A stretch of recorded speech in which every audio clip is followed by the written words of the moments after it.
Bismillahirrahmanirrahim. Assalamualaikum warahmatullahi wabarakatuh. Sobahal khair. Selamat pagi anak-anakku sekalian. Kaifa halukum? Bagaimana kabar Anda semuanya? Semoga semuanya dalam keadaan sehat walafiat. Baik-baik saja. Kullu antum bi khair walhamdulillah.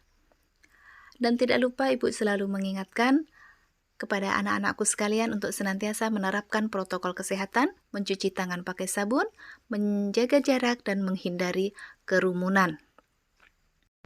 Wahai anak-anak ibu yang solih dan solihah, menjadi orang yang pandai bersyukur itu sangat penting. Tatkala kita diberi oleh Allah berbagai nikmat dan kelebihan, orang yang pandai bersyukur tidak akan terjerumus dalam kesombongan. Ingatlah bahwa sehebat apapun manusia, dia tetaplah seorang hamba. Oleh karena itu, selalu diperintahkan untuk sujud dan merendahkan diri di hadapan Allah Subhanahu wa Ta'ala. Sujud dilaksanakan di dalam sholat atau sujud yang lain, seperti sujud syukur, sujud sahwi, dan sujud tilawah. Dan marilah pertemuan kali ini kita awali dengan membaca doa Raditu billahi rabbah wa bil islami dina wa bi Muhammadin nabiyya wa rasula. Rabbi zidni ilma warzuqni fahma.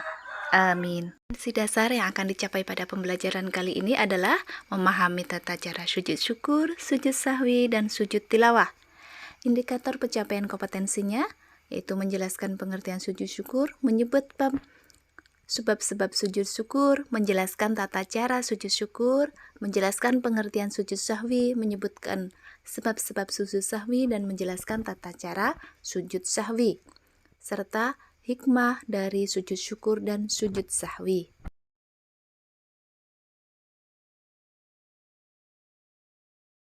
Wahai anak-anakku sekalian, pernahkah ketika Anda mendapatkan suatu nikmat, mendapatkan suatu kebahagiaan, apa yang akan Anda lakukan?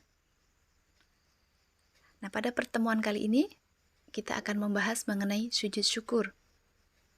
Sujud syukur ialah sujud yang dilakukan ketika seseorang memperoleh kenikmatan dari Allah Subhanahu wa Ta'ala atau terhindar dari bahaya ataupun musibah. Hukum melaksanakan sujud syukur adalah sunnah, sebagaimana yang sudah dicontohkan oleh Rasulullah Shallallahu Alaihi Wasallam dan dalam hadisnya. An Abi Bakrata anna Nabiyya sallallahu alaihi wasallam kana idza atahu amrun yasurruhu aw busyra bihi kharra sajidan syukran lillah. Rawahu Abu Dawud wa Tirmizi.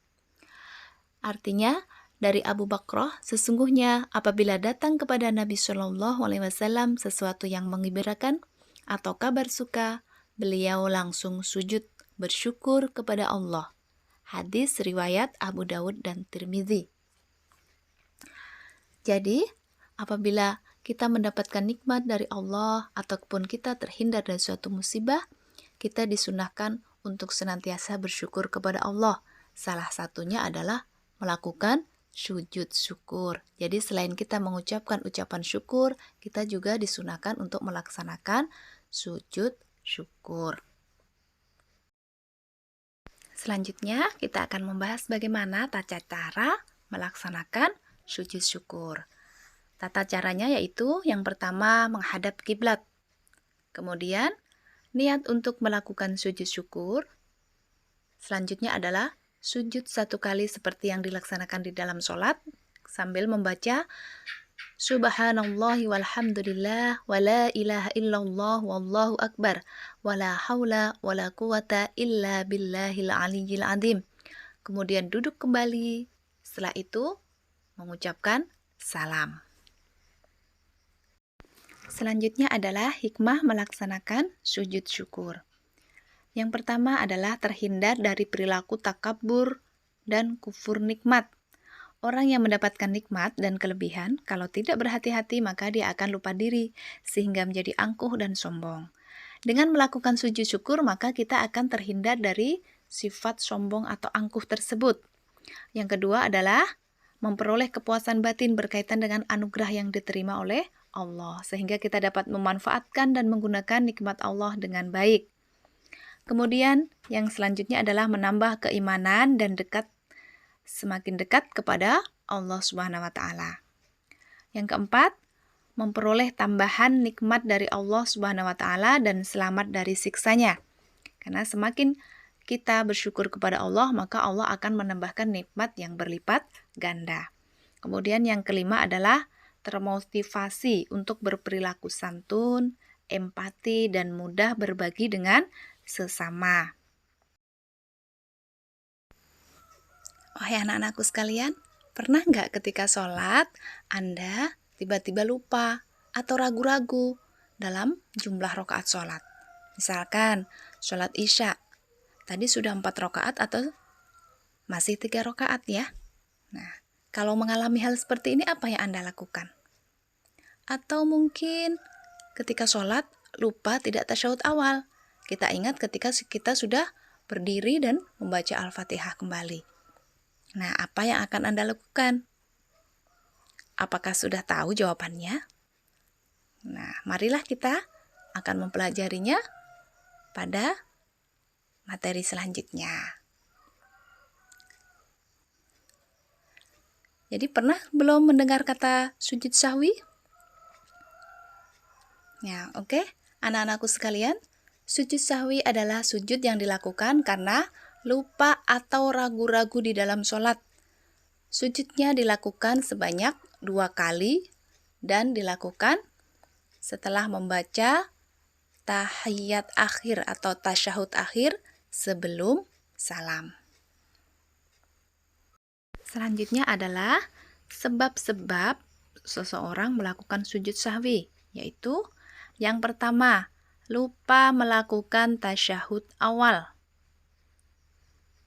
Yang kedua, lupa meninggalkan salah satu rukun sholat, seperti ruku, sujud, ataupun i'tidal. Yang ketiga, lupa atau ragu-ragu jumlah rakaat sholat yang telah dilakukan. Kemudian, yang keempat, kelebihan atau kekurangan jumlah rakaat sholat karena lupa. Dan yang terakhir adalah lupa membaca doa kunut bagi seseorang atau bagi orang yang membiasakan membaca doa kunut pada suatu sholat subuh. Maka dia harus melakukan sujud sahwi sebelum salam. Nah, selanjutnya adalah tata cara sujud sahwi. Jadi bagaimana tata caranya? Sujud sahwi dilaksanakan sebelum salam apabila orang yang sholat lupa akan bilangan sholat atau yang lupa tahiyat awal, kemudian dia ingat sebelum salam, maka sujud sahwi dilaksanakan sebelum salam sesudah tasyahud akhir. Tata caranya, setelah seseorang melaksanakan tahiyat akhir, kemudian Allah Akbar dia sujud dan membaca Subhana malla yanamu wala yashu.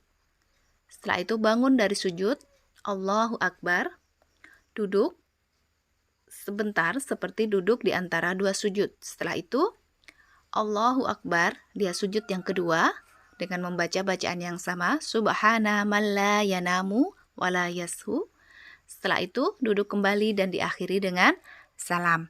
Assalamualaikum warahmatullahi wabarakatuh. Assalamualaikum warahmatullahi wabarakatuh. Nah, itu kalau ingatnya sebelum salam. Tetapi kalau seseorang dia lupa tadi tidak tasyahud awal dan dia lupa tidak sujud sahwi sebelum salam, dia ingatnya sesudah salam, maka sesudah salam itu dia langsung sujud 2 kali dengan bacaan yang sama, Subhana man la yanamu wa la yashu tadi. Jadi hikmah dari pelaksanaan sujud sahwi adalah tertib dalam melaksanakan sholat, menyadari kelemahan dan kekurangan diri, menyempurnakan sholat, dan memotivasi perilaku santun dengan meminta maaf dan memaafkan orang lain. Demikianlah hikmah dari sujud sahwi.